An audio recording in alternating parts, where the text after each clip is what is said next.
Government subsidies, central government, state government కూడా subsidies అనేది దీంట్లో కొంచెము ఎంకరేజ్ చేస్తున్నారు.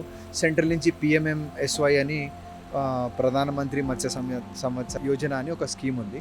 అది సెంట్రల్ స్కీమ్ అనమాట. అలా స్టేట్ స్కీమ్స్ కూడా ఉన్నాయన్నమాట. టోటల్ ఇన్ఫర్మేషన్ ఎన్ఎఫ్డిబి కానీ దగ్గరలో ఉన్న డిఎఫ్ఓ, డిస్ట్రిక్ట్ ఫిషరీస్ ఆఫీస్ నుంచి మనం తెలుసుకోవచ్చు. సో దీంట్లో గవర్నమెంట్ కూడా సపోర్ట్ చేస్తుంది. కానీ వాళ్ళు ఇప్పుడు దాన్ని మిస్యూజ్ అవ్వద్దని యూజువలీ టోటల్ సెటప్ ఫస్ట్ మనం పెట్టుకొని దెన్ మనం అప్లై చేయాల్సి వస్తుంది అనమాట.